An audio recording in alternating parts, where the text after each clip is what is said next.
one of the most beautiful expression of artistic life. On the other hand, lovely lyrics and poetry is the decoration which gives it a form. Both singing and poetry are timeless talents. Very rarely we get to see a confluence of this in the same person. Fortunately, we have found the person who is a perfect example of such a combination.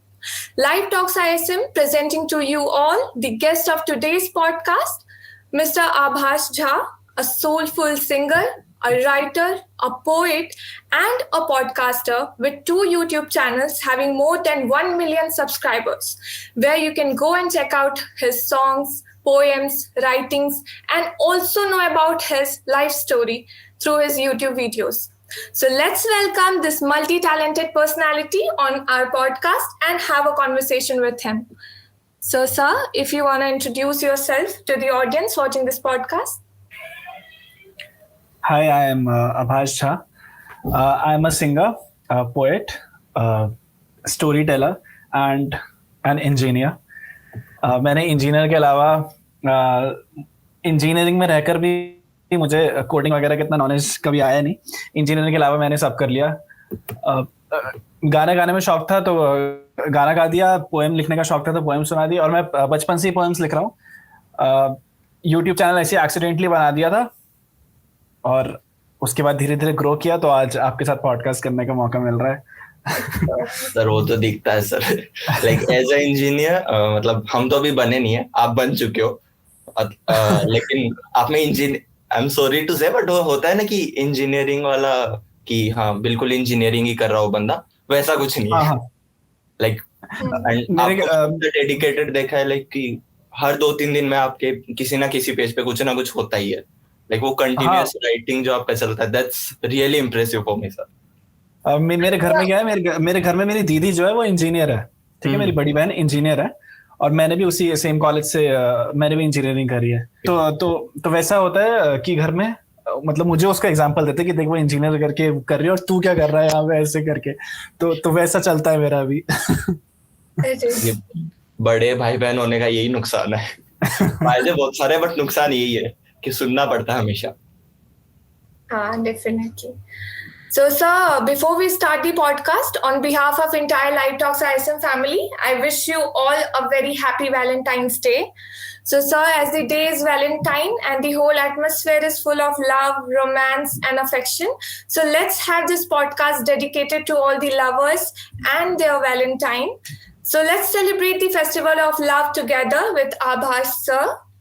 So, sir, अगर आप इस podcast की शुरुआत कुछ 2 lines के साथ कर दें, dedicated to all your fans and lovers who have come to watch this podcast. मत जाओ ना सुना दूं.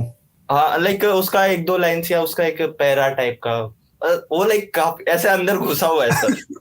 हाँ. क्या ठीक है मैं 2 लाइन सुना देता हूँ. जी सर. उसी गाने की सुना देता हूँ. हाँ सर.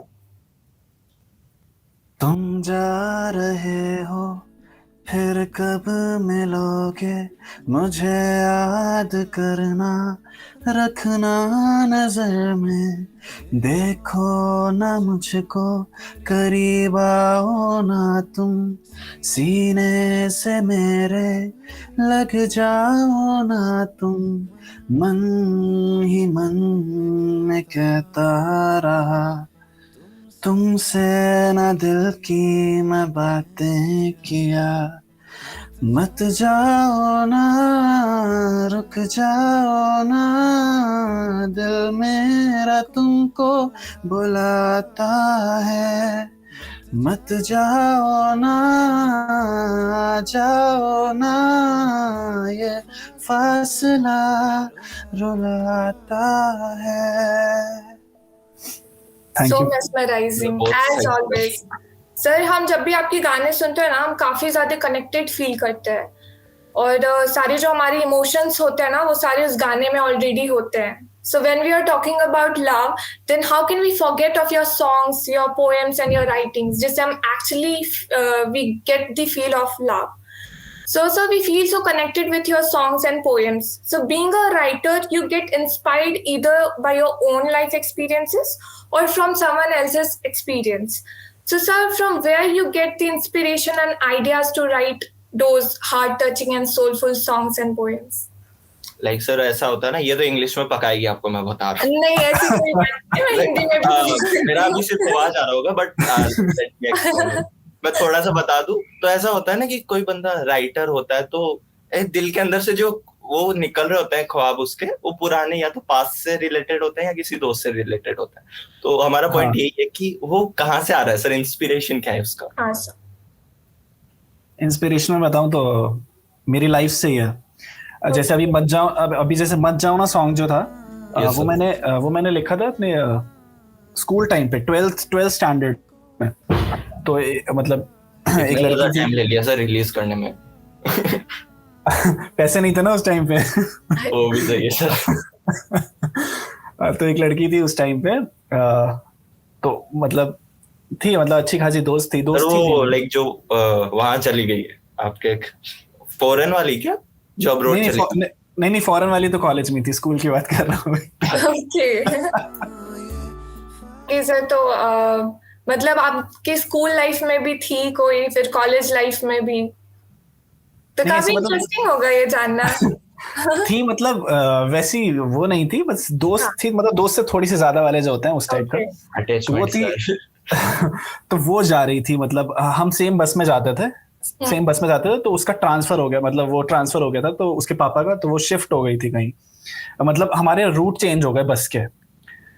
तो तब जाकर मैंने ये मत जाओ ना लिखा था, लेकिन उसको तब उस टाइम पे मैं सुना नहीं पाया। तो ऐसे इंस्पिरेशन जो है वो रियल लाइफ से आता है, और कभी कभी जैसे ऑब्जर्वेशन से आता है। जैसे कि मैं कभी कभार ऐसी मेट्रो में जैसे चला जाता हूँ, तो मेट्रो में जो लोग बातें करते रहते हैं आपस में, उनकी बातें सुनी, इधर सुनी, तो उधर से ऐसे बहुत सारी कहानियां मिल जाती हैं कि अच्छा लोग ऐसे भी करते हैं, अच्छा लोग ऐसे भी बोलते हैं, अच्छा ये वो, तो उधर से ऑब्जर्व करके भी बहुत सारी चीजें लिखता हूँ। लेकिन हाँ, मान लो 60 to 70% तो रियल लाइफ का टच ही होता है, उसमें 30% ऐसे ऑब्जर्वेशन रहती है। लाइक वो जब रियल लाइफ वाला टच होता है ना, लिटरली आपका एक था पॉइंट मैंने लाइक वो अभी सुना था, वो पूरा मेरे से ऐसे कनेक्ट कर रहा था कि तुमको लाइक रिलेशनशिप भी नहीं चाहिए, तुमको दोस्ती रखनी है, एंड देन वो सारी चीजें उसमें जैसा जैसा आपने बोला सेम टू सेम वैसा कनेक्ट किए जा रहा था। अरे वही बात कि सब बहुत ज्यादा कनेक्शन फील होता है आप जो लिखते हो उससे। हम यंगस्टर्स तो बहुत ज्यादा रिलेट कर पाते हैं, और जितने भी सिंगल्स हैं यहाँ पे बीटेक में, आईएसएम में, वो तो काफी ज्यादा रिलेट कर पा रहे होंगे। वही बात है ना कि जब मतलब हमारा इंसानों का बेसिक नेचर तो सेम ही है, तो हम जो है हर चीज से गुजरेंगे, या तो हम गुजर चुके हैं या आने वाली चीज में गुजरेंगे। तो जो भी मेरी पोएम्स होंगी वो या तो आप अभी रिलेट करोगे या अपने आने वाली लाइफ में आगे रिलेट करोगे, तो कभी ना कभी तो रिलेट होगी, तो इसलिए वो कनेक्शन बैठ जाता है बीच में। सर वैलेंटाइन है और बहुत सारे सिंगल हैं यहाँ पे ही बहुत सारे सिंगल्स हैं, और बहुत सारे सिंगल्स होंगे जो पॉडकास्ट अभी देखेंगे। मेरे को पॉइंट आउट मत कर तू। अब मैं नहीं तेरे को पॉइंट आउट कर रही हूँ, मैं सबको कर रही हूँ जो लोग सिंगल हैं। आप सिंगल हो? सर मान लो कह सकते हैं, मैं भी सिंगल ही हूँ। अच्छा, वही कॉम्प्लिकेटेड। मैम सर ऑफेंड हो जाएंगे। It's complicated. Very complicated. Sir engineering college के रिलेशनशिप्स हैं, इतने आसान थोड़ी ना होंगे। तो सर वैलेंटाइन है, मैं खुद के लिए भी पूछ रही हूँ, ऐश्वर्या के लिए भी पूछ रही हूँ, और सबके लिए पूछ रही हूँ जो ये पॉडकास्ट देखने वाले हैं। तो जितने भी सिंगल्स हैं ना, वो काफी मुश्किल हो जाता है उनके लिए ये समय काटना, जब आप अपने कमिटेड फ्रेंड्स को देख रहे हो प्यार का इजहार करते हुए। तो sir if you would like to give some tips to them to finally get their this Valentine's Day. Tip ऐसी कुछ नहीं होती है। सबसे बड़ी टिप है कि डेस्परेट कभी नहीं होना है, ठीक है? और एक छोटी सी मैं अपनी कहानियां सुनाऊं इसी चीज से रिलेटेड। जी सर जी। ठीक है, तो क्या हुआ था अभी पिछले साल में मतलब मैं क्या कहते हैं, बहुत सालों से सिंगल था, ठीक है? तो पिछले साल तो ऐसा होता है अंदर से कि यार कोई होना चाहिए, कोई मतलब कोई ऐसे बात करने वाला, कोई बात बांटने वाला होना चाहिए। तो पता नहीं मैं अजीब सा हो गया था। कि कोई तो चाहिए, मतलब ऐसे डेस्परेट सा हो गया था, कोई तो चाहिए। तो मैंने उसके लिए, मैं बताता हूँ क्या किया। मैं इतना डेस्परेट हो गया, मैंने अपने फोन में 6 डेटिंग एप्स डाउनलोड किए, कोई भी रैंडम, टिंडर, बम्बल, जो दिख रहा था प्ले स्टोर पे रिकमेंडेशन में, वो सारे एप्स डाउनलोड किए। इतना इतना डेस्परेट, कुछ भी। और इंस्टाग्राम पे ऐसी फॉलो रिक्वेस्ट भेजी, ऐसी दोस्त भी करते रहते हैं, दोस्त बोलते थे फॉलो रिक्वेस्ट भेज दे, अगर ये हो जाता है वो हो जाता है, तो वो सब किया। तो उसके बाद लेकिन कुछ हुआ नहीं उसमें। तो फिर एक टाइम आया कि मैंने उम्मीद छोड़ दी कि जो होगा अपने आप होगा, ठीक है, उम्मीद छोड़ दी बिल्कुल। और जैसे ही मैंने उम्मीद छोड़ी, उसके बाद अपने आप सब कुछ होता गया, और अब I am happy, I am in happy समझ गए रिलेशनशिप। तो ये चीज है कि मतलब आप डेस्टिनी में मानते हो? डेस्टिनी में पूरी तरह से सर। हाँ, तो मैं उसके बाद से डेस्टिनी में पूरी तरह से मानने लगा हूँ, उस चीज के बाद से कि हाँ डेस्टिनी होती है, जिसको जब मिलना होगा वो तब मिल जाएगा। तो इसलिए बस यही टिप है कि डेस्परेट नहीं होना, क्योंकि डेस्परेट जब भी हो गया ना, तो फिर वो कभी नहीं मिलती है चीज। सर तो ऑल दी सिंगल्स जो अभी है, अब डेस्परेट नहीं होना है, नेक्स्ट वैलेंटाइंस तक तो मिल ही जाएगी कोई ना कोई। मैम आपके मुंह से अच्छी नहीं लग रही है वाली line, thank you so much. Singles के लिए बोली जा रही है, हमें ही बोल लेने दो। सिंगल्स के लिए मैं बोल रही हूँ, मैं खुद के लिए नहीं बोल रही। अच्छा ठीक है, ओके। तो सर लाइक मेरा एक क्वेश्चन था कि जो होता है ना, एक लव का डेफिनेशन होता है, एरा टू एरा चेंज होता रहता है। पुराने टाइम में कुछ अलग था, हमारे पेरेंट्स के टाइम में, अभी कुछ अलग है, आगे कुछ अलग हो। तो आप like according to you what's the definition of love today and what was the definition of love in like our parents generation? प्यार की डेफिनेशन मेरे लिए तो है कि अगर मतलब तुम सामने वाले की खुद से ज्यादा फिगर करते हो तो वो प्यार है, ठीक है। और प्यार जैसे उसको देखकर नहीं होता है, शक्ल, मतलब शक्ल को देखकर अगर कुछ हो रहा है तो वो इन्फैचुएशन, अट्रैक्शन है। तो प्यार होता है नेचर को देखकर। तो नेचर को देखकर, व्यवहार को देखकर, तो मुझे लगता है कि प्यार जो है वो बिहेवियर है। अगर किसी का बिहेवियर अच्छा है, नेचर से किसी को होता है, तो वो प्यार होता है। तो मेरे ख्याल से तो यही है प्यार जो। और हाँ, हर रिलेशनशिप में फ्रेंडशिप बहुत जरूरी है, ठीक है। तो अगर फ्रेंड, जैसे उसमें बोलते हैं, कौन सी मूवी है वो, कुछ कुछ होता है में बोलते हैं प्यार दोस्त, हाँ प्यार दोस्ती है। तो वो बहुत सही बोला है कि अगर किसी भी रिलेशनशिप में फ्रेंडशिप है तो वो वहां पर प्यार होता है, वहीं पर प्यार हो सकता है। तो वही, अगर खुद से ज्यादा तुम किसी और की फिक्र करते हो। और हाँ, एक और पॉइंट कि अगर तुम्हें सामने वाले की कमी भी अच्छी लग रही है, उसकी कमी भी तुम्हें अच्छी लग रही है, तो वो प्यार है।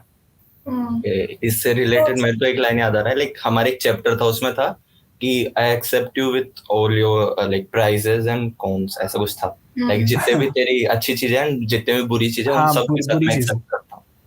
That was So as we have started the conversation, वो प्यार दोस्ती है, कुछ कुछ होता है वाली, जो पहली नजर में हो जाए वो प्यार है, कई बार एक तरफे प्यार की ताकत। So different movies are giving different definitions of love. तो सर ऐसे हम देख सकते हैं कि बॉलीवुड मूवीज जो 90s की मूवी थी, उसमें लव को अलग तरीके से डिफाइन किया जाता था, उसे अलग तरीके से पोर्ट्रे किया जाता था। जो आजकल की अगर मूवीज जो आ रही है उन्हें हम उठाएं तो उसमें प्यार का डेफिनेशन भी बदल गया है और उसे जैसे दिखाया जा रहा है वो भी बदल गया है। एंड कई बार जो रियल लव स्टोरी है जो कि काफी परफेक्ट है, तो उस तरीके का परफेक्शन हम रियल लाइफ में भी चाहते हैं। तो सर आप इस पे यंगस्टर्स को क्या कहना चाहेंगे कि जो हमेशा हर चीजों में परफेक्शन ढूंढ रहे हैं, बॉलीवुड से इंस्पायर होकर? पहली बात तो परफेक्शन, कभी भी कुछ भी परफेक्ट हो नहीं सकता है, ठीक है। हमेशा वो इम्परफेक्शन रहेगी। तुम चादर को बिस्तर पे कितना भी बिछा लो प्लेन करके, वो उसमें सिलवटें आ ही जाती है। तो कभी भी कुछ भी परफेक्ट नहीं हो सकता है। तो हमारी प्रॉब्लम क्या होती है, हम ये बॉलीवुड फिल्म्स देखकर एक्सपेक्ट बहुत ज्यादा करते हैं सामने वाले से, और हमारी एक्सपेक्टेशन जो होती है वो अलग लेवल की होती है, इसीलिए हमें इतनी प्रॉब्लम होती है और हम ऐसे भटकते रहते हैं। अगर हम एक्सपेक्टेशन को अपनी मतलब नॉर्मल कर लें, ठीक है। जैसे कि कोई एक्सपेक्ट कर रहा है कि वो वैसा क्यों नहीं है, वो उसने मतलब उसके बॉयफ्रेंड ने ऐसा कर दिया तो मेरे इसने नहीं किया, तो उस पे लड़ रहे हैं हम। ठीक है, 4 बजे कॉल करने के लिए बोला था, 4 बजे कॉल नहीं आया, उस पे लड़ रहे हैं। बर्थडे पे किसी ने स्टोरी नहीं लगाई, उस पे लड़ रहे हैं। मतलब एक्सपेक्ट कर रहे हैं बहुत, ये फालतू फालतू की चीजें एक्सपेक्ट कर रहे हैं और इस पे झगड़े हो रहे हैं। तो एक्सपेक्टेशंस रखनी चाहिए, लेकिन मतलब बिल्कुल ढंग की एक्सपेक्टेशन रखो, जैसे, और उस पे कॉम्प्रोमाइज नहीं होना चाहिए। जैसे कि एक्सपेक्टेशन होनी चाहिए कि ट्रस्ट और रिस्पेक्ट, कि ये इसकी एक्सपेक्टेशन होनी चाहिए सामने वाले पार्टनर से। ठीक है, कि ठीक है, ट्रस्ट नहीं तोड़ना और रिस्पेक्ट रखनी है बस। और बाकी जो चीजें हैं उस पे कॉम्प्रोमाइज हो सकता है कि हाँ, बर्थडे वाले दिन स्टोरी नहीं लगाई तो उस पे लड़ने की जरूरत नहीं है, वो उतना एक्सपेक्ट करने की जरूरत नहीं है। तो अगर ये हम चीजें अगर समझ लें तो बहुत ज्यादा इजी हो जाता है प्यार को समझना और आगे बढ़ना जिंदगी में। ये सब बहुत सही बात आपने कर दी। आई गेस अब तो मेरी कई सारी दोस्त इससे रिलेट कर पा रही होंगी। ये जो मैंने बोला था ना आपसे, हर पॉइंट पे रिलेट होता है। आपने हाँ। बोला बर्थडे का स्टोरी नहीं लगाया तो लड़ाई हो गई। सर मेरा ब्रेकअप हुआ है इस बात पे। मेरा ब्रेकअप हुआ है। हाँ, तो वही तो कितनी कितनी बचकानी चीजें हैं कि स्टोरी नहीं लगाई तो उस पर लड़ाइयाँ हो रही है, और लेट रिप्लाई करती है तो उस पर लड़ाई। तो बहुत ही ज्यादा ये बचकानी चीजें हैं, उस पर इतना ध्यान नहीं देना चाहिए। It's so prominent in today's generation that we start comparing ourselves with others. हाँ, कि बाकियों की रिलेशनशिप में क्या चल रही है वो हम खुद से रिलेट करने लगते हैं कि हमारे साथ वो क्यों नहीं है। हाँ, हाँ, सबके रिलेशनशिप में कुछ ना कुछ प्रॉब्लम्स होती ही हैं। सबके रिलेशनशिप्स में प्रॉब्लम्स होती है। वो तो कोई ऐसे कपल गोल्स वाली स्टोरीज देखकर ऐसे वो हो जाते हैं कि ऐसा उसका कॉलेज में रिलेशनशिप ज्यादा ऐसा है, होता है। हमारा नहीं है, ये वो पता नहीं क्या क्या। हाँ, so लाइक कॉलेज में ये बहुत ज्यादा हो रहा होता है। एक लाइक जो कपल्स घूम रहे होते हैं ना, हमारे यहाँ हाँ। पे आईएसएम में तो एक पार्क, डेडिकेटेड पार्क है कपल्स के लिए। ठीक है, अच्छा। तो वहां पे कपल से ज्यादा सिंगल बैठते हैं जो खुद की बैठ के जला रहे होते हैं। ठीक, मतलब बेसिकली अगर मैं इसको टू द पॉइंट लाने की कोशिश करूँ बात को, तो हम दूसरों से कंपेयर कर रहे होते हैं खुद को। भाई ये बंदा मेरे से इतना अच्छा दिखता भी नहीं है, ऐसा कुछ है भी नहीं, मैं हाँ। ऐसा हूं, एंड देन वो कंपैरिजन की वजह से एक मेंटल स्ट्रेस आ रहा होता है। तो सर लाइक उसको कैसे डील करें? मेंटल स्ट्रेस को कैसे डील करें? मतलब वो खुद को कम आंकने लग जाते हैं या तो, ठीक है, या फिर एक पॉइंट होता है कि भाई मेरे लिए कोई बनी नहीं है, ठीक है, मैं सिंगल ही रहने वाला हूँ, या कि मेरे को कभी प्यार ही नहीं मिल रहा है। ऐसा हो, मेरे दोस्त आके मेरे को बोलते हैं भाई मेरे को कोई प्यार नहीं करता, कोई करेगा भी। मुझे एक पॉइंट पे ऐसे ही लग रहा था। हाँ, वो आपने अभी एक- शुरू में बताया। हाँ, एक पॉइंट पे ऐसा लगा था, लेकिन फिर वही है कि मैं तो उस पे फिर मैंने उस पे वो देखी थी। आपने एक सीरीज देखी है, how I met your mother? देखा है किसी ने how I met your mother? उसका प्लॉट यही है कि एक आदमी है, उसका लीड कैरेक्टर वो ढूंढ रहा है कि वो हर लड़की को ढूंढ रहा है, और हर लड़की को जिस भी लड़की से मिलता है वो बोलता है she is the one, she is the one for me, she is the one for me. ठीक है, और वो पूरी सीरीज में ऐसे ही लड़कियां ढूंढता रहता है, और एंड में जाकर उसको कोई मिलती है। ठीक है, और वो भी एक टाइम पे उम्मीद छोड़ देता है अपनी कि मुझे कोई नहीं मिल सकती, मुझे कोई नहीं प्यार कर सकता, और ये नहीं हो सकता, वो नहीं हो सकता, और एंड में जाकर उसको कोई मिलती है। तो वही मैं भी जब पूरा टूट चुका था कि हाँ, मतलब कोई नहीं मिल सकता, कुछ नहीं हो सकता, तो मैंने ये सीरीज देखी थी। मतलब तब मुझे किसी ने रिकमेंड करी थी कि ये सीरीज देखने के लिए, तो मैंने ये सीरीज देखी। तब मुझे जाकर थोड़ी सी होप मिली थी कि नहीं, सबके लिए हमें ये होप हमेशा रखनी चाहिए कि सबके लिए कोई ना कोई होता है। वो राब्ता वाला गाना ना, कहते हैं खुदा ने इस जहां में हाँ, वो वाली लाइंस। तो ये होप रखनी चाहिए कि हमेशा हर कोई होगा तुम्हारे लिए, कोई ना कोई बना है तुम्हारे लिए। बस ये है कि अभी शायद तुम्हारा सही टाइम नहीं आया, जब सही टाइम आएगा तो मिल जाएगा। नहीं तो अगर सही टाइम नहीं आया होता तो गलत लोगों के साथ रिश्ते बन जाते हैं, और फिर और दुख होता है। तो इसलिए जब सही टाइम आएगा आराम से उस चीज पे वो नहीं करना, मतलब वही डेस्परेशन नहीं दिखानी है कि चाहिए मिल जाए। छोड़ दो, फ्री फ्लो, आराम से चलो, मिल जाएगा कोई ना कोई। जो वो किस्मत में होता है वो मिल जाता है आराम से। ओके, लाइक मेरा एक क्वेश्चन है, वोडका ट्राई किया कि नहीं? हाँ। वोडका नहीं ट्राई किया मैंने। बात होता है मैम सभी। वोडका तो ट्राई नहीं किया, लेकिन हाँ, विस्की वगैरह ट्राई कर लिए। मेरे को लगता है वो आप ट्राई करेंगे थोड़े टाइम में, या कभी नहीं करेंगे। आपको क्या लगता है इस पॉइंट पे? करेंगे, देखते हैं। करेंगे कभी ना कभी तो। वैसे मुझे रेफरेंस समझ में नहीं आ रहा है, टेपटेल पे जाके देखे एक बार। हाँ, और अगर तो एक बार बता भी दे सबको ऐश्वर्या कि आखिर वो वोडका वाली स्टोरी है क्या। अरे वो सर ही बता देंगे ना सर। शॉर्ट में वही है कि कॉलेज में एक लड़की थी, वो चली गई ऑस्ट्रेलिया, ओके और ऑस्ट्रेलिया जाने से पहले उसने मुझसे कहा था कि मतलब एक बार जब उसने मेरे को पिलाई थी बियर, तो मुझे बियर पसंद नहीं आई थी, तो उसने कहा कि नेक्स्ट टाइम वोडका ट्राई करेंगे। और उसके बाद वो ऑस्ट्रेलिया चली गई, और अब 2 साल हो चुके हैं और वो आई नहीं कभी। और मैंने वोडका ट्राई की नहीं। आपने उसको अपनी स्टोरी में डाल दिया, लाइक आपने अपने उस लाइक जो भी मैम है उनको आपने अपनी राइटिंग में डाल दिया, तो वो उन्होंने कभी देखा नहीं, लाइक उन तक किसी भी तरह से पहुंचा वो वीडियो, या लाइक पता नहीं, मुझे नहीं पता चला। नहीं, मेरा कांटेक्ट अब खत्म हो चुका है पूरा। ओके। आपके साथ हुआ है कभी ऐसा, किसी के साथ पूरा ही कांटेक्ट खत्म हो गया? वही सीन है। हुआ है सर। बहुत ज्यादा होता है सर। लाइक फिर पता है वो सामने वाला, मेरे केस में ऐसा है कि मेरे में सामने वाला पर्सन ट्राई करता है कि मैं उसको जानता रहूं, मेरा लाइक ऐसा रहे कि मेरे को पता है वो कहाँ है, बट कभी मेरे से बात नहीं करता। इट्स लाइक मेरे दोस्त को बता देगा।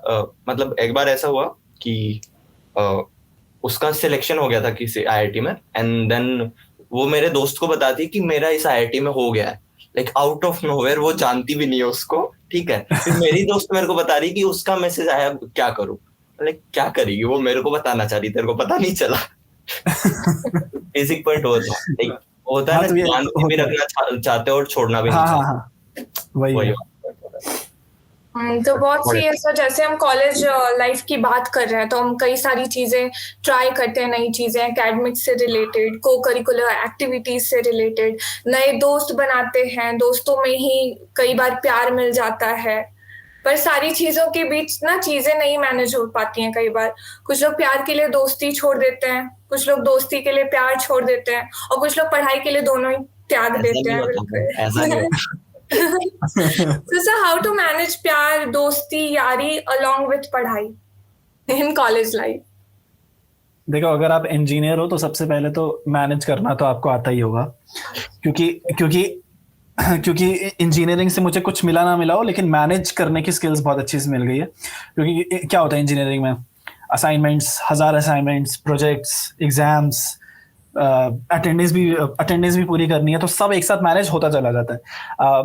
बात है प्यार और इसको, पढ़ाई को कैसे मैनेज करें और ये कैसे करें, तो अक्सर लोग बोलते हैं ना करियर वर्सेस लव वाला पॉइंट, कि करियर को प्रायोरिटी दें कि लव को प्रायोरिटी दें। मैं कहता हूँ कि दोनों का बैलेंस बनाकर अगर आप चल सकते हो तो बहुत बढ़िया, क्योंकि अगर आपकी रिलेशनशिप स्ट्रांग होती है तो वो आपको करियर में बहुत ज्यादा हेल्प करती है।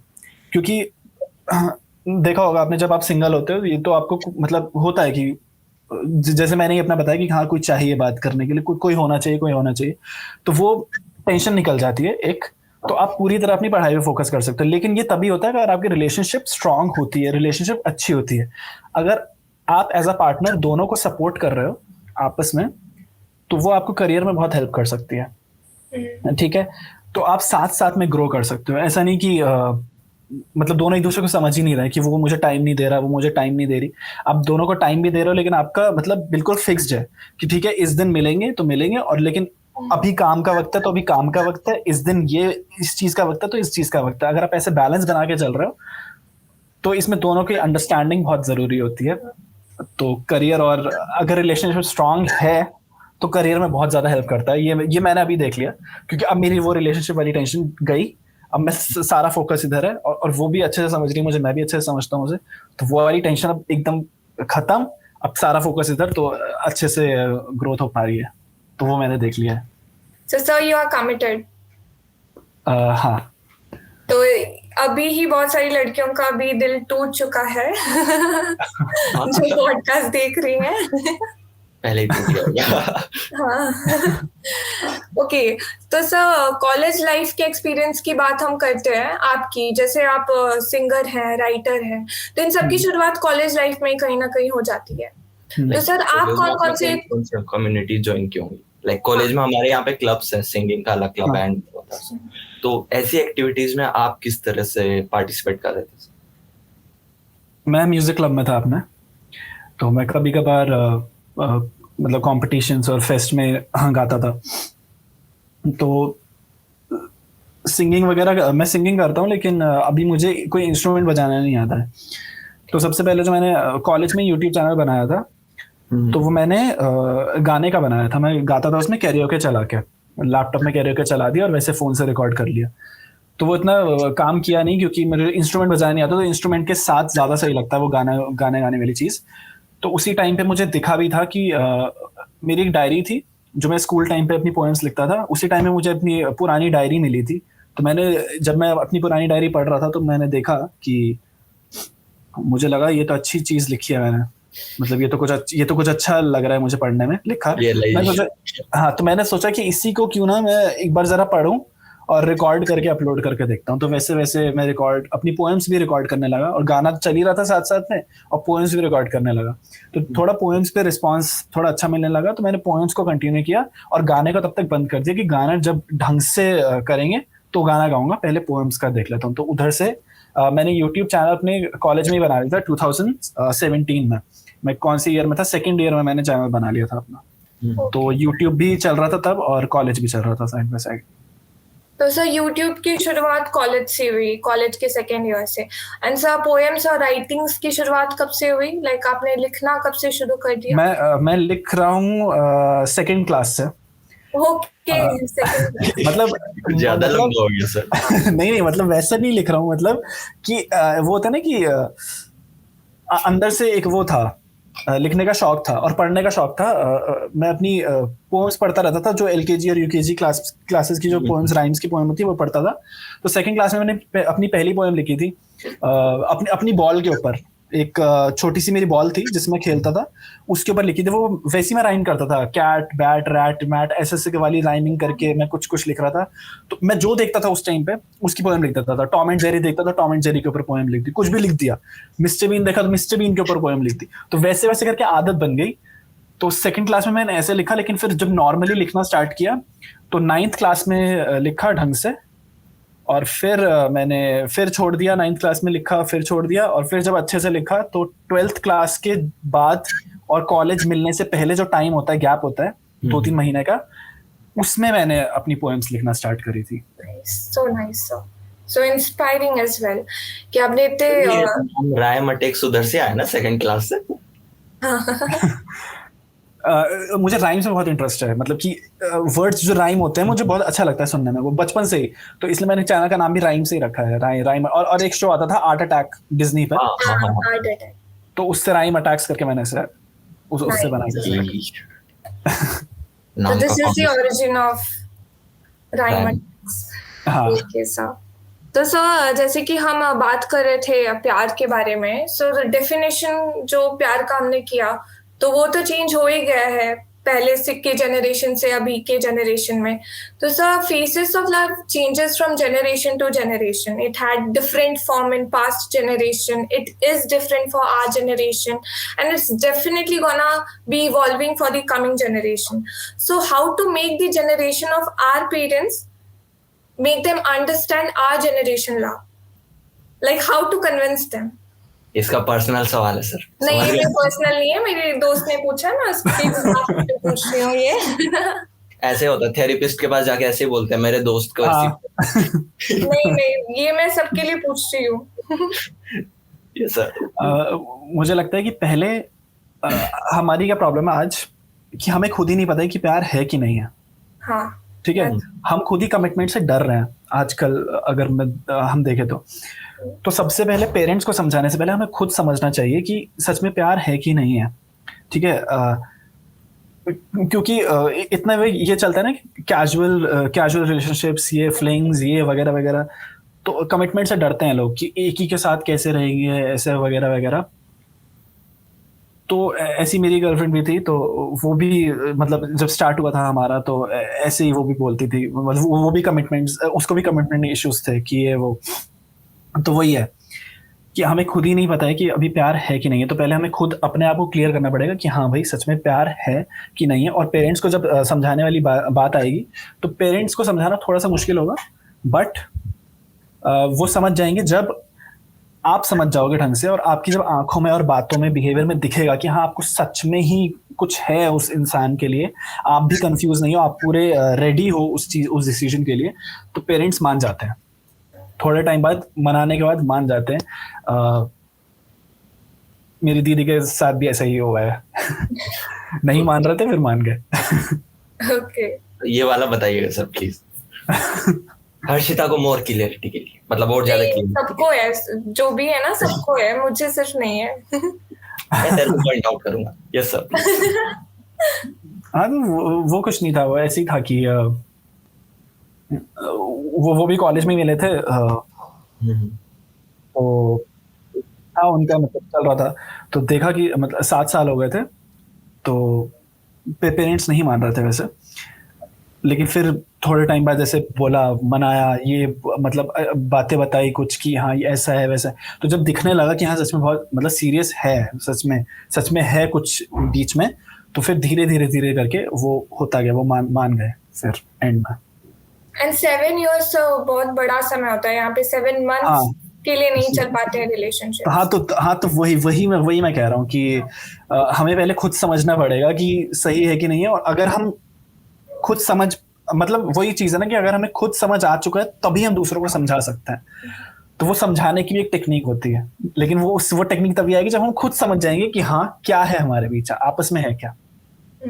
सोचो काफी ये सही है सर। और सर रिजेक्शन हर जगह मिलता है हमें, फिर चाहे हम कंपनी के लिए अप्लाई कर रहे हो या फिर अपनी क्रश के लिए, रिजेक्शन हमें हर जगह मिलता है। बट कुछ लोग काफी ज्यादा डिमोरलाइज्ड हो जाते हैं उस बात से कि अगर हमें इससे रिजेक्शन मिल गया then we are not worthy enough of someone's love, तो फिर हम दोबारा अप्लाई नहीं करना चाहते नई जॉब के लिए। फिर हमें डर लगता है कि हम दूसरी कंपनी में अप्लाई करेंगे तो रिजेक्ट हो जाएंगे, और फिर हम प्यार ढूंढने में भी वो सेम गलती करते हैं कि हम फिर अप्रोच ही नहीं कर पाते इस डर में।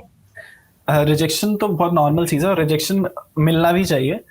और रिजेक्शन में 2 एटीट्यूड होते हैं, एक ये वाला जो आपने बताया कि अब तो मुझे कुछ मिल ही नहीं सकता, ये बहुत नेगेटिव वाला एटीट्यूड। एक एटीट्यूड होता है कि इसने मुझे रिजेक्ट कैसे कर दिया, तो ये वाला जो एटीट्यूड होता है कि इसने मुझे रिजेक्ट कैसे कर दिया, ये वाला एटीट्यूड लाने की जरूरत है अपने अंदर, कि फिर वो चीज़ हमें और बेटर बनाती है। जैसे वो वाला ठुकरा के मेरा प्यार मेरा इंतकाम, मतलब वो चीज इंतकाम वाली चीज नहीं है, लेकिन वो हमें और बेटर बना दी कि इसने मुझे रिजेक्ट कैसे किया। जैसे मैंने जुबिन नौटियाल का पॉडकास्ट सुना था, तो उनको एक्स फैक्टर इंडियन आइडल से रिजेक्ट किया था किसी शो पे, तो उन्होंने वही बोला कि मुझे रिजेक्शन से यही लगा कि इसने मतलब एक आग लगी अंदर कि मैं रिजेक्ट कैसे हो गया, तो उस पे उसने फिर और मेहनत करी और तब जाकर वो आज इस लेवल पे है। तो रिजेक्शन तो बहुत जरूरी है लाइफ में, और आप मतलब इस मोमेंट पे ना आप उनकी स्टोरीज सुन सकते हैं और उनकी स्टोरीज देख सकते हैं, जैसे जो रिजेक्ट हुए, जैसे अरिजीत सिंह फाइनल नहीं जीते थे, तो इन सब की स्टोरीज बहुत इंस्पायरिंग होती है उस टाइम पे। तो मैं भी रिजेक्ट हुआ हूँ क्रश से, लेकिन फिर मिल जाता है ना आगे जाके तो सब कुछ। मतलब सब होते हैं, बहुत नॉर्मल चीज है, सब होते हैं, बहुत नॉर्मल चीज है, और आगे जाकर सब ठीक हो जाता है। वही है ना कि एंड हमेशा अच्छा ही हो जाता है किसी भी चीज का। तो सर बेसिकली हमारे सारे क्वेश्चंस तो खत्म हो चुके हैं, ठीक है। जितना हम इकट्ठा करके लाए थे कि हमको ये चीजें पूछनी है, हम सारी पूछ चुके हैं, और उससे ज्यादा बेहतर आंसर हमें मिला है सर से। अब अपने मन से कुछ पूछ लो, कोई दिक्कत नहीं है। नहीं, मन से कुछ पूछेंगे, वही है लाइक सर मतलब आप राइटर, आप अगर कोई शायरी या ऐसा कुछ सुनाना चाहो। एक शायरी सुनाता हूँ, एक शायरी दिमाग में आ रही है। उसकी पसंद नापसंद का ख्याल रखना पड़ेगा, जरूरी तारीखों को याद रखना पड़ेगा। उसकी पसंद नापसंद का ख्याल रखना पड़ेगा, जरूरी तारीखों को याद रखना पड़ेगा। मोहब्बत और पढ़ाई एक जैसी तो होती है, मुकम्मल होने तक बर्बाद होना पड़ेगा। काफी सही सर, काफी सही। लाइक ये पूरा रिलेट कर गए। हाँ, it is so on point. ये सही है। ओके मैं अपनी अगर स्टोरी बताऊं हाँ सर। यस तो अभी जैसे अभी आप कौन से ईयर में हो?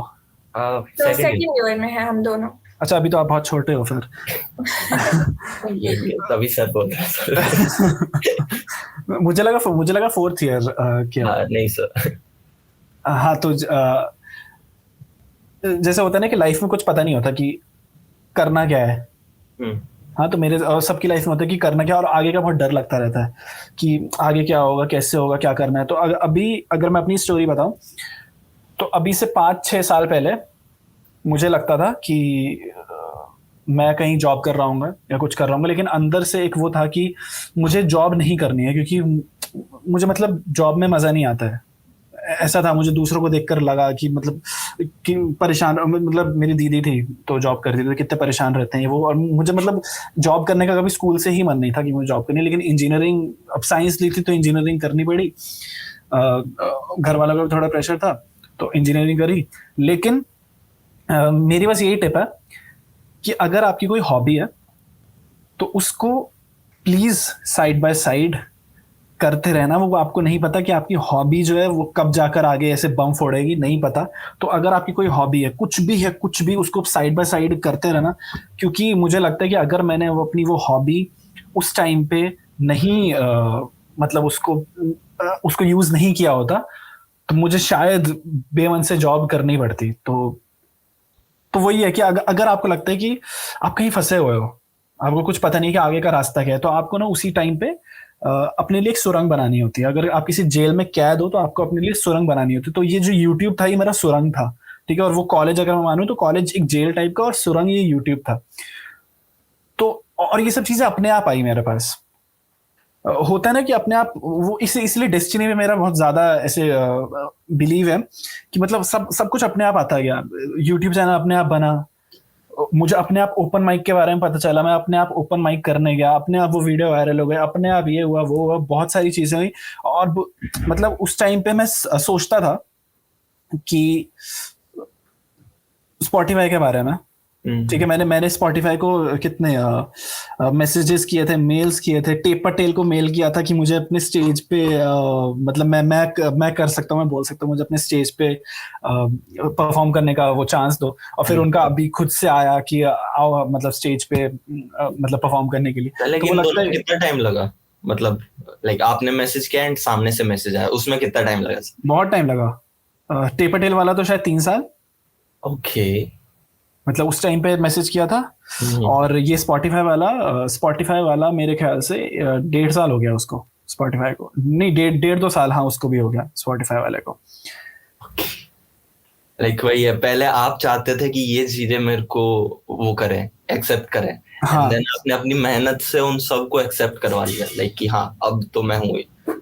हाँ तो वही होता है। तो मैं वही कहना चाह रहा हूँ कि अगर आपकी कोई हॉबी है तो प्लीज उसको साइड बाय साइड, उसको छोड़ना मत, उसको साइड बाय साइड प्लीज करते रहो। क्योंकि कभी भी कुछ भी हो सकता है। एक एक एक सेकंड लगता है ये पूरा फटने में सब कुछ। डेस्टिनी। तो अभी आपकी कोई हॉबी है? क्या क्या करते हो अभी? I am a video editor, I am a cinematographer. Sir मेरी लाइक किया था सर मैंने। लेकिन हाँ वही है, उस जगह पे रहना पड़ता मैं इसलिए। सर मेरी तो डांसिंग है और कंटेंट राइटिंग है साइड बाय साइड। तो आप मैं कर भी रहे थोड़ा हो? बहुत लिखती हूँ। तो आप करते हो उसके लिए कुछ? सर ऐसे एडिशनली तो नहीं करती हूँ कुछ, लेकिन क्लब्स हैं मेरे सारे। हाँ वही वही। हाँ तो क्लब्स में मैं काम करती हूँ, तो उसमें मैं कंटेंट राइटिंग करती हूँ। ऐसे एडिशनली मैंने कुछ जगहों पे काम किया है कंटेंट राइटिंग का ऑलरेडी, तो हाँ उसमें मैंने किया है। और कई बार मैं वो कविताएं लिख देती हूँ, तो हाँ लिखने का शौक मुझे भी है। तो हाँ तो वही वही सब, इसको मतलब कंटिन्यू करते चलो। पढ़ाई अपनी जगह चलती रहती है और ये अपने साइड बाय साइड इसको चलाते रहो। और मुझे तो कभी कभार टीचर्स भी सपोर्ट कर देते थे कि जैसे अटेंडेंस, मैं बोलता था मेरा ओपन माइक है अभी तो प्लीज अटेंडेंस लगा देना, तो टीचर बोलते थे ठीक है। तो मतलब थोड़ा बहुत सपोर्ट मिला है हर जगह से, तो वो थोड़ा बहुत सपोर्ट भी मिलना चाहिए। लाइक जब आपका क्रिएटिविटी बाहर दिखने लगता है देन लोग आपके साथ होने लगते हैं। हाँ वो अपने आप बनने लगता है फिर। ये तो हमारे कॉलेज के स्टूडेंट कर सकते हैं। 75 अटेंडेंस जो है क्राइटेरिया, उससे ज्यादा इम्पोर्टेंट तो फिर कुछ भी नहीं है अभी। लिटरली 74.9 भी हो गया आउट। अरे हाँ। मेरी पता है कितनी कितनी बैक थी कॉलेज में? इतनी 13 बार? 13 टोटल, 13-14 बैक रही है मेरी कॉलेज में टोटल। घर वालों ने कैसे जूते नहीं मारे सर? और कुछ बैक्स तो सिर्फ अटेंडेंस की वजह से, पेपर ही नहीं देने दिए। डिफॉल्टर्स। हाँ, पेपर ही नहीं देने दिए अटेंडेंस की। वही जो आप बता रहे हो, 73-74 पे अटक जा रही थी अटेंडेंस, एक अटेंडेंस से वो कर दिया। कॉलेज वाले भी बड़े गंदे थे वैसे, मतलब ये टीचर्स होता है attendance। टीचर्स ठीक थे, वो जो ऊपर मैनेजमेंट होता है कॉलेज का वो बड़ा, वो उनको बस फीस दे दो, बैक के पैसे भर दो, अपना पेपर दो। हाँ। एक अटेंडेंस भी एक्स्ट्रा नहीं करेंगे, कुछ भी नहीं करेंगे। भाई but you always followed your passion, हाँ और शायद उस वजह से ही आप यहाँ पे हो। yes, definitely. और मुझे तो आभास झा जिस नाम से हम जान रहे हैं आपको, वो कहीं ना कहीं अगर वहां से आपने शुरू नहीं करी होती तो वो सारी बैग्स या वो सारी चीजें जो भी हुई हो, बट आपने अपने पैशन को हमेशा फॉलो किया, उसे इंटैक्ट रखा। सो या this is very important. Sir like मेरा एक क्वेश्चन है, अगर आप अभी से 7 साल या 8 साल पहले वाले आभास को कुछ एडवाइस देना चाहें, वो क्या होगा? मैं तो वही एडवाइस करूंगा कि दोस्त बनाने हैं ढंग के, अच्छे खासे दोस्त बनाने हैं, और डेस्परेट नहीं होना किसी भी चीज के लिए, सब मिल जाएगा धीरे धीरे, बस चलते रहना है। और थोड़ी सी मेरी मस्ती कम रह गई, वो थोड़ी सी मस्ती करनी है तो। सर ये कैसे कम रह गई सर? स्कूल में करी, स्कूल में बहुत करी, कॉलेज में थोड़ी कम रह गई। अटेंडेंस के पीछे अटेंडेंस की वजह से वो कॉलेज में थोड़ी कम रह गई, स्कूल में तो बहुत करी है। School life was awesome, college life थोड़ी सी ऐसी ढीली ढाली रही। स्कूल के किस्से सुनाइए ना आपके। स्कूल के किस्से तो बहुत सारे हैं मुझे। सुनाइए सर। स्कूल में स्टार्टिंग में मैं बहुत शांत सा बच्चा था, मतलब 6th क्लास तक मैं बहुत शांत सा रहा हूँ। उसके बाद 7 से आते आते जब सेक्शंस चेंज हुए तो नए नए लोग आए सेक्शन में, तो नए नए जब दोस्त बने तो फिर मैं इतना ज्यादा वो हो गया कि मतलब मेरा ऐसा ट्रांजिशन हुआ कि टीचर्स पहले शिकायत करती थी कि ये कुछ बोलता नहीं है, ठीक है, और फिर जाकर वो टीचर्स ही पापा को शिकायत करने लग गई कि इसको मतलब इसको दोस्तों से अलग करो थोड़ा, ठीक है, अलग अलग हमने इसको अलग अलग बिठाना चालू कर दिया है। ये बहुत मतलब, मेरे एक मैथ्स के टीचर थे, वो ऐसे मारते थे कि मतलब गाल का एंगल बनाते थे पहले चेहरे का कि ऐसे कर, और फिर जाकर मारते थे। तो बहुत पिटा हूं मैं, बहुत ज्यादा। 10th क्लास में स्कूलों में वो मजे नहीं है सर। हाँ, अब तो शायद बच्चे भी कंप्लेन करते हैं। हाँ, बच्चे भी कंप्लेन कर देते हैं, पीटते हैं, तो हम तो बहुत पिटे हैं, बहुत ज्यादा। हमारा स्कूल बिल्कुल गांव में था, एंड वहां पे काफी सारे नीम के पेड़ थे, ठीक है, तो जो होता है ना नीम का पतला वाला लाइक लकड़ी, फिर उससे पे मारते थे। अरे मुझे भी मारा इस चीज से। पीटी सर होते थे, वो ऐसे पेड़ से टहनी तोड़ते थे और मारते थे, अपनी सीटी से मारते थे पीठ पे। So nice. हम तो चाटे गिनते थे, कितने पूरे साल के चाटे गिनते थे हम, दोस्त जो थे आपस में, कि मुझे तो इतने चाटे पड़ गए इस साल इतने चाटे पड़े, ये वो उसका कंपटीशन चलता था। कंपटीशन किस चीज का था? ज्यादा चाटों का कि कम चाटों? कम चाटों का। इसको पड़े अच्छा बच्चा को। और सर कॉलेज लाइफ में तो हमें जो सबसे पहले एक्सपीरियंस मिलता है वो है जूनियर सीनियर इंटरेक्शन। लाइक यहाँ पे तो बहुत ज्यादा स्ट्रिक्ट है, वैसे यहाँ पे सीनियर्स हमारे प्रेजेंट हैं तो ज्यादा मैं नहीं बोल सकती, लेकिन आपका ऐसा कोई एक्सपीरियंस हुआ हो कॉलेज में? जूनियर सीनियर वाला? हाँ, लाइक यहाँ पे हम सीनियर को काफी रिस्पेक्ट करते हैं, एंड सीनियर्स का जो इंटरेक्शन होता है, या फिर अदर वर्ड में बोले रैगिंग। सर बातें दिमाग से निकल रही है, दिल से नहीं सर। आप लोगों की हुई है रैगिंग?